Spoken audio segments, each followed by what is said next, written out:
kind of want to go and live next to the farm and just see cows every day. I had so much money that I just didn't know what to do, so I was just like, I'm moving out, like, and that's it. Like, hey guys, welcome back to my channel. So in today's video I'm going to be answering your questions about moving out, the whole process, and all the bullshit you might want to know.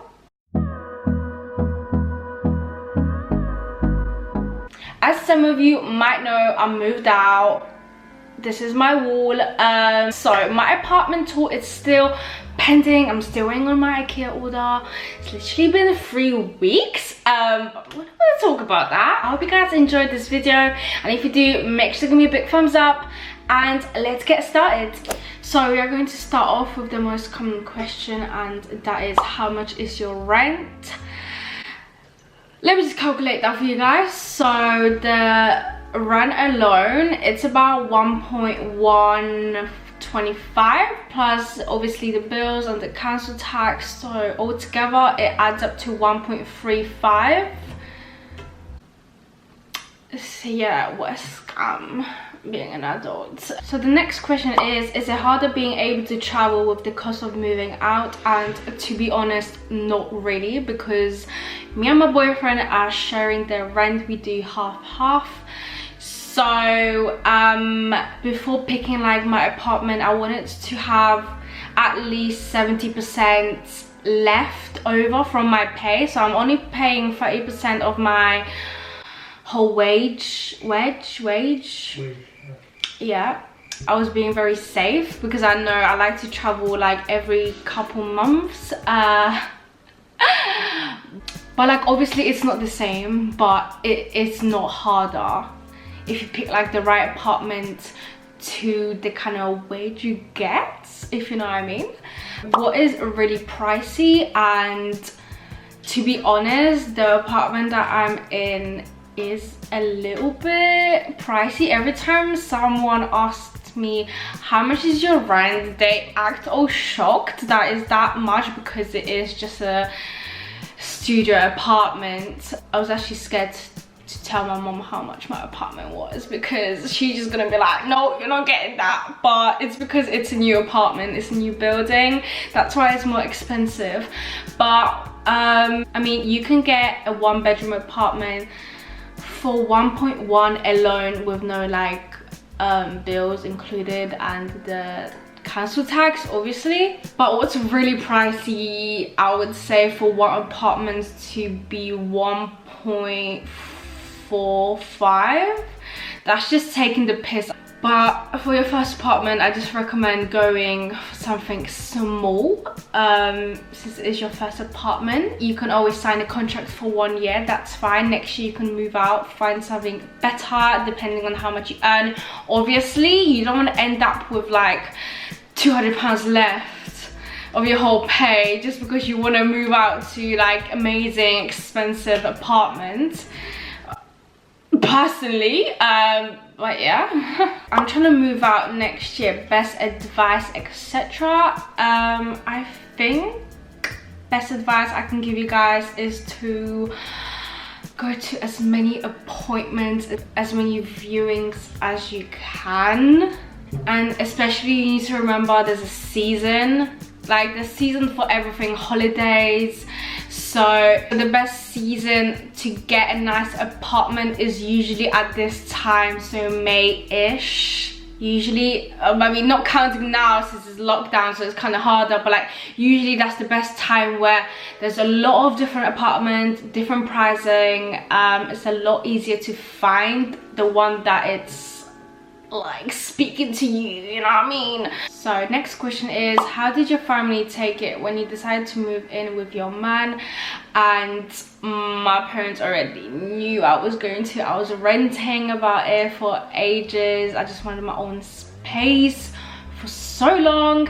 They didn't mind. We both get a quite decent pay, so they didn't have like any doubts or anything that we're not going to be able to pay, because it isn't like a very expensive apartment, as you can see.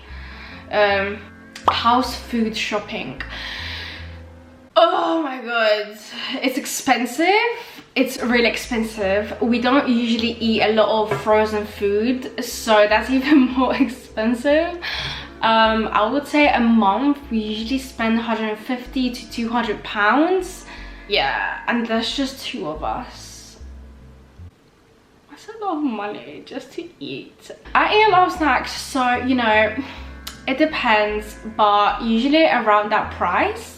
So how much was your deposit? So my deposit was oh fuck, I don't even remember. It was like 1.6, something around that price, and I was very fucking shocked when they told me that. But yes, it's quite a lot of money. So similar question is, how long did it take for you to save for the deposit? And to be honest, I never saved for the deposit. To be honest, I never knew about it. Literally, you need to look at the descriptions when you look at the apartments, because some of them say no deposit, and I didn't even think of any deposits. Like, they just randomly say, okay, so you need to pay deposit first. I'm like, okay. I already had like money on me, so I just like paid, but never like saved out, because I literally didn't flipping know about it. Oh god, it was a shock. But yeah, how long did the whole process take? So I feel like it was very quick. I'm not really sure, since this is my first apartment. It took about 2 weeks to do, to be honest. And I feel like it could take like less than 2 weeks, because I was just keep stretching it, because you know, they want to meet up when I work. Like, no, I can't just like fucking dip. Like, no, like they work the same hours as me, like, you know. So I was keep pushing it, but I would say a week, to be honest. They were quite quick. Next question is, what app did you use to find your apartment? So the one that I looked at is Move Bubble. That's a really good app. It has a lot of very modern looking apartments, very new ones, and that's the style I wanted to go for. I don't want no old shit, so that's a good one. And what's the other one?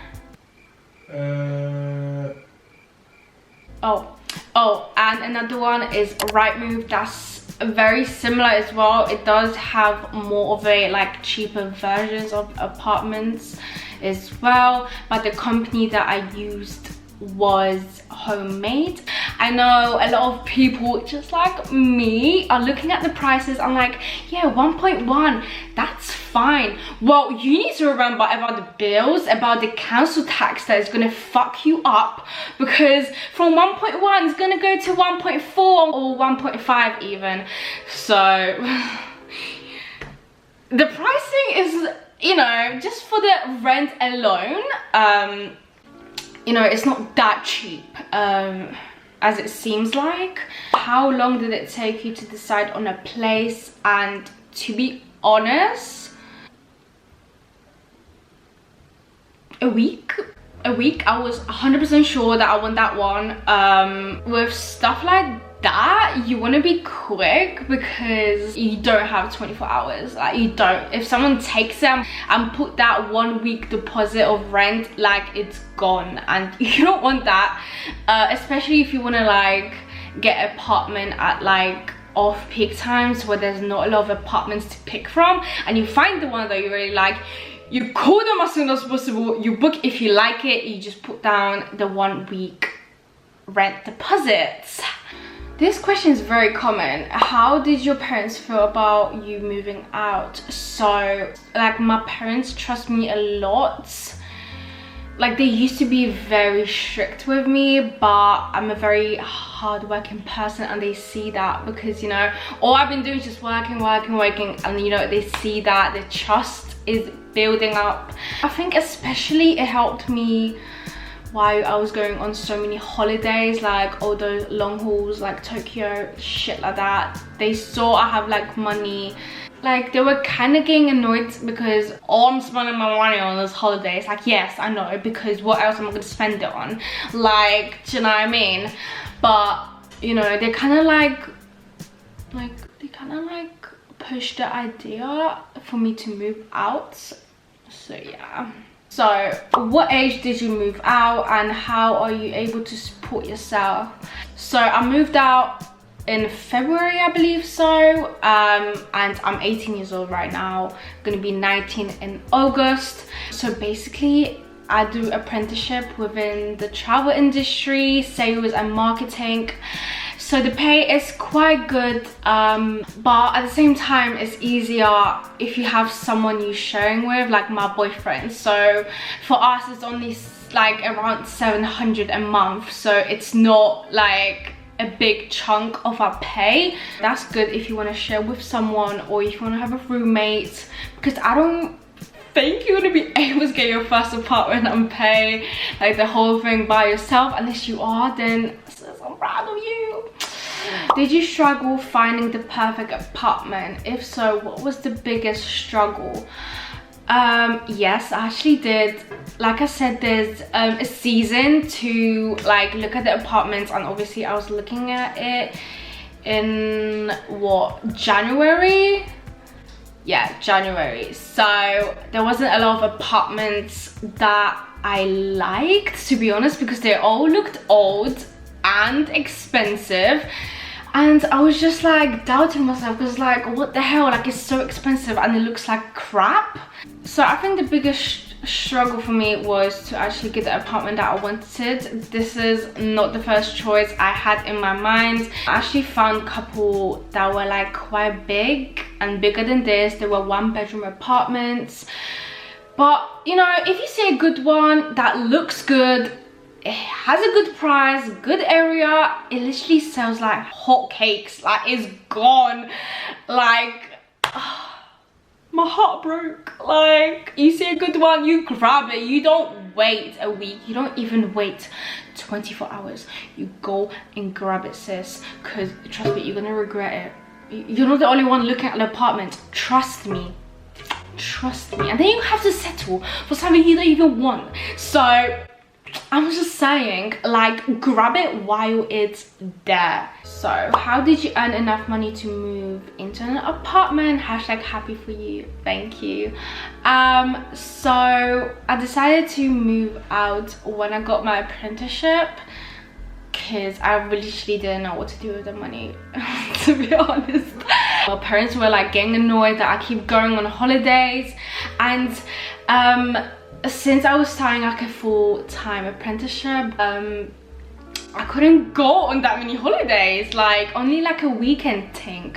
So obviously I had so much money that I just didn't know what to do. So I was just like, I'm moving out, like, and that's it. Like, you know what I mean? But yeah. Where would you recommend living in London? To be honest, as far as you can from London. London is so expensive, especially the council tax will literally fuck up your price. My council tax is £160 per month. So, and I'm in what, zone 4 or 5? Oh, I don't know.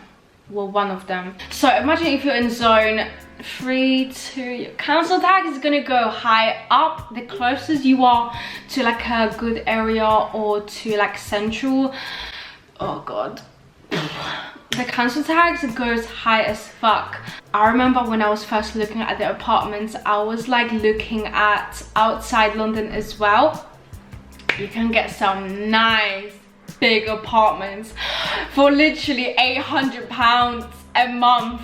Like, it's amazing. Like, it's literally amazing. I would recommend living outside London, but if you don't have a car, then is it really worth it taking £10 train every day? No, not really. I mean, parking in London is a bit, you know, a little bit tricky one as well, but you know, I work in London, my boyfriend works in London, so the only option was to stay in London. Besides where you live now, would you like to live anywhere else in London or outside London? Well, when my apprenticeship finishes, I'm gonna get a pay rise, so I feel like I'm gonna live more closer to the central and the city. But at the same time, I kind of want to go and live next to the farm and just see cows every day. Like, it's just like I have two moods. Like, You know, there's bad apartments outside London, like I said, so probably outside. If I'm gonna buy a house, I would personally just buy it outside London or just on the edge of London, because I'm probably still gonna work in London. Like, I don't really see myself working anywhere else but London. Good pay, you know. What is your biggest regret? Not checking the walls. Like, I know that sounds a bit weird, but usually the new apartments have very thin walls. Like, you hear that? Yeah, paper fucking thin. So I regret not checking that. But overall, I really like my apartment. It's not too small, especially around like the whole building. There are such small apartments. They are literally tiny as shit. Our one is one of the biggest ones, so I'm so glad I grabbed that one, because a lot of them were selling out like hot cakes. Like I said, my apartment is 5 minutes away from the station. It's 2 minutes away from all those shops like Sainsbury's, Iceland, Poundland, KFC.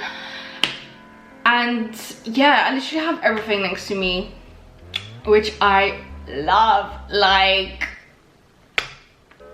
last but not least, what is your best advice? And I feel like you need to ask yourself, can I afford this? Calculate this, rethink it, because if you sign that contract, girl, you're stuck here for a year. And you know, who's there to help you? Like, if you can't pay rent, it's bad. So calculate. Personally, what I would do is leave yourself at least 50% left of your whole pay, so you're kind of safe, so you can still... Why is Siri fucking on? So you need to think of, obviously, all those food shopping, all those clothes you want to buy, holidays, transport. You need to think of all those stuff, and obviously you need to save up as well. You don't want to end up like not saving up for your house. We need to save for our house. We don't want to keep renting. No, I'm trying to buy a house but I'm like 25. Yeah. So guys, I'm just gonna end this video here. I hope you guys enjoyed this video. I hope it kind of gave you some type of idea of moving out. Make sure you follow me on my social media. Yep. And yeah, I'll see you guys in my next video. Bye.